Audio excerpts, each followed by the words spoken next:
아니 어떻게 은행에서 전세 대출을 중단할 수 있는 거예요? 그렇게요. 실수요자를 위한 시중은행이 전세자금 대출을 일부 재개한 상황이긴 합니다. 네. 안녕하세요. 내 집 마련에 조금이라도 도움이 되는 부동산 또는 재테크 정보를 소개하는 코너 지조테크의 경아입니다. 여러분 벌써 8화가 됐어요. 오늘도 나와주실 거죠, 소장님? 네, 안녕하세요. 안녕하세요. 네, 이성훈 소장입니다. 자, 요즘에 내 집 마련이 점점 힘들어지고 있습니다. 대출 규제, 금리 인상, 이중고를 겪고 있는데요. 그래서 준비한 오늘의 주제는 전세 대출입니다. 자, 바로 시작합니다. 고! 소장님, 네. 은행에서 전세 대출을 중단한다고 해서 이사 가신 분들 완전 멘붕이었거든요. 그렇죠. 아니 어떻게 은행에서 전세 대출을 중단할 수 있는 거예요? 그렇게요. 특히 이번에는 부동산 정부의 정책과 맞물리면서 좀 시장의 충격이 좀 더 컸는데요. 네. 자, 표를 보시게 되면은 무주택자, 1주택자보다 다주택자가 64.2%로 많습니다. 결국은 전세를 안고 매입한 분들이 다주택자가 많다는 얘기가 되겠죠. 또 이러한 식으로 전세 대출을 악용한 갭자를 막고 실수요자를 보호하기 위해서 전세 대출을 규제를 하는 겁니다. 그럼 소장님, 현재 대출은 아예 막힌 거예요? 지금 뭐 경아님뿐만 아니라 지금 기사 같은 걸 보시게 되면은 전세 실수요자가 발을 동동 구른다. 예, 그리고 필요한 만큼만 준다.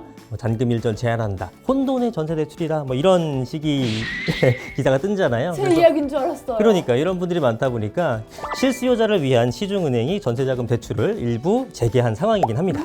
네, 자 살펴보면 자 국민, 신한, 하나, 우리, 농협은행 이런 곳이 전세 계약을 갱신하는 경우에 보증금 인상분에 한해서만 대출을 진행하겠다고 발표를 했습니다. 쉽게 예를 한번 들어주시겠어요, 소장님? 예를 들게 되면은 기존의 전세 금액이 4억 원인데 네. 6억 원으로 증액이 되었다. 가격이 상승했다. 그러면 기존에는 6억의 80%인 4억 8천까지 대출이 가능했었는데요. 이제는 4억에서 6억으로 올라간 증액분 2억에 대해서만 대출이 가능하다라는 겁니다. 아니 꼭 필요한 증가 비용만 빌려주겠다는 건 알겠지만 저 어떡하죠? 근데 대신에 그 신규 대출자 같은 경우에는 네. 기존대로 80% 대출 한도 내에서 가능해 한 상태고요.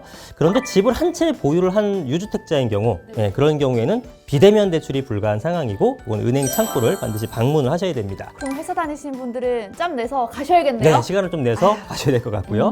그리고 이제 계약서상 잔금일 이전까지만 대출이 가능해졌죠. 그러면 기존에는 어떻게 했었는데요, 소장님? 기존에는 고객이 잔압으로, 그러니까 본인이 돈으로 보증금을 다 완납했다고 하더라도 전입일이나 잔금일 이후 3개월 이내에만 신청하게 되면 전세 대출이 나왔었죠. 그러면 결론은 혜택은 줄어들고 규제는 점점점 많아지고. 맞습니다. 지금 이제 대출 규제가 포인트가 되는 거니까 그럴 수밖에 없는데 그래도 다행인 거는 재계약 시 증가분에 대해서만 적용이 되는 거고 첫 계약인 경우에는 기존 조건과 동일하게 좀 적용이 된다는 거죠. 그런데 이전에는 이자만 납부해도 괜찮았었는데 지금은 원금의 일부를 분할 상환하는 이런 방식도 좀 거론이 되고 있는 상황입니다.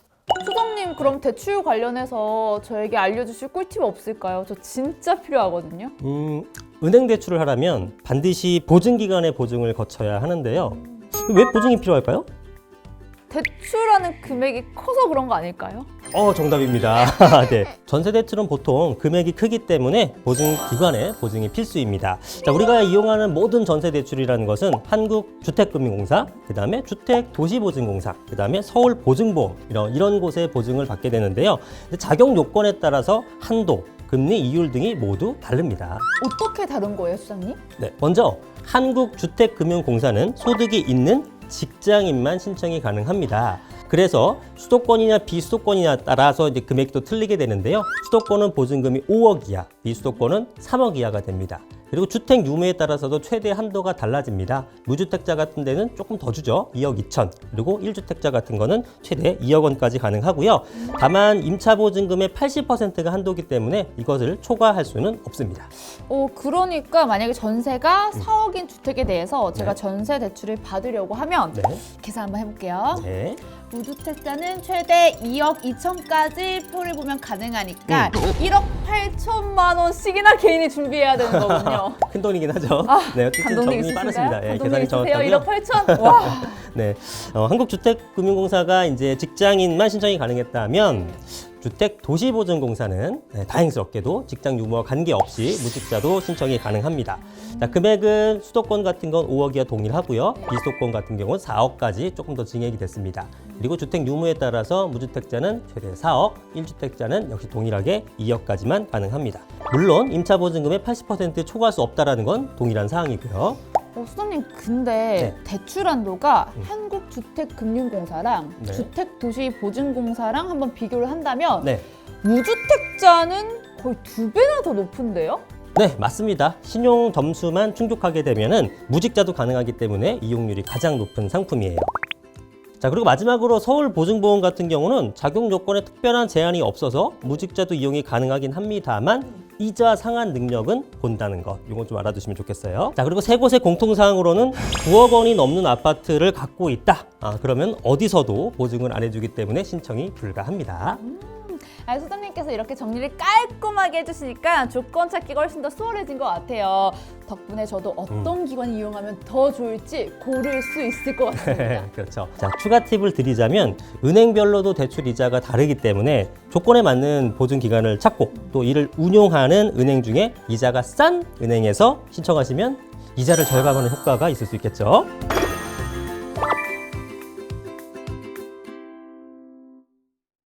직장 유무 외에도 네. 혹시 저렴하게 전세 대출을 받을 수 있는 자격 요건이 또 있을까요? 예, 뭐 예비 신혼 부부나 아니면은 7년 이내의 부부들, 이런 부분들이 이제 신혼부부 전세 대출을 받을 수가 있고요. 중소기업에 재직 중인 재직자는 중소기업 청년 보증금 대출을 받을 수 있고, 청년 버팀목 전세 대출도 있으니까 은행에 방문하셔서 자기에 맞는 것을 상담 받아보시길 추천드리겠습니다. 네, 오늘도 열심히 필기하고 있고요. 수장님, 그럼 현재 전세 대출 상황을 좀 고려를 했을 때 이런 건 알아두면 정말 좋다는 내용이 또 있을까요? 안 그래도 몇 가지 준비를 해봤습니다. 역시. 한번 살펴보겠습니다. 일단 전세 계약 신규나 아니면 연장을 앞두고 계신 분들이라면 전세 계약을 하기 전에 은행을 방문해서 대출 가능 여부를 미리 알아보시는 게 좋을 것 같습니다. 특히 이제 근저당 같은 게 설정되어 있는 집들도 있는데요. 이런 것들은 대출이 안 나올 수도 있기 때문에 집주인의 의사를 묻는 것이 반드시 필요하고요. 또 개인 신용도에 따라서 대출 가능 금액이 달라질 수 있기 때문에 집계약 최소 2달 전에는 미리미리 신청을 해보시는 게 좋을 것 같습니다. 한마디로 자금 조달이 안 될 수도 있으니까 네. 미리미리 꼭 확인해라, 이 말씀이신 거 네, 맞죠? 맞습니다. 특히 이제 계약할 때는 전세 관련 대출 서류를 좀 미리 준비하고 또 상담할 때도 필요한 서류들이 있는데 이런 것도 미리 준비하는 것이 좋은 방법이겠죠. 전세 대출 요즘 심사도 정말 길고요. 신청하더라도 바로바로 절대 나오지 않는다고 하더라고요. 그러니까 필요한 자금은 미리미리 잘 자료 준비해서 꼭 신청하시는 거 여러분 잊지 마세요. 자, 오늘 내용 퀴즈로 정리를 해볼까요? 네. 자, 1번부터 갑니다. 자, 10월 27일 이후에 5대 은행에서 전세 계약을 갱신하는 경우 보증금은 얼마까지 가능할까요? 보증금 인상분에 한해서만 가능하다고 하셨던 것 같은데요? 정답입니다. 대단하십니다. 일단 추가 설명드리자면 네. 신규 대출자의 경우에는 기존처럼 80% 대출이 여전히 가능한 상황이고 또 1주택자인 경우 이런 분들은 비대면 신청이 안 되고 반드시 은행을 방문해라. 이것도 잊어지면 안 됩니다. 네. 자, 그럼 두 번째 질문 갑니다. 소득이 있는 직장인만 신청이 가능한 보증보험은 무엇일까요? 조금 헷갈릴 것 같긴 한데. 세 가지 있었는데 네. 그 중에서 소득 있는 건 첫 번째 그 줄에 있었던 한국주택금융공사요. 대단하십니다. 야, 이것 어려웠지만 저 맞히셨어요. 이제 만렙이에요. 네, 그럼 세 번째 질문. 자, 전세대출 보증기간 세 곳 모두 공통사항으로 신청이 안 되는 조건이 있었어요. 제가 말씀을 드렸는데 뭘까요? 부러워서 기억나요. 아, 그런가요? 9억 원 넘는 아파트 보유하고 계신 분들은 어려운 거잖아요. 맞습니다. 9억 원 넘는 아파트를 보유하신 분들은 보증이 안 되기 때문에 대출이 불가하다는 점 꼭 네. 기억하시기 바랍니다. 100점! 저 다 맞췄어요, 수장님. 대단하십니다. 칭찬 도장 그런 거 없나요? 뿅. 이야, 좋습니다.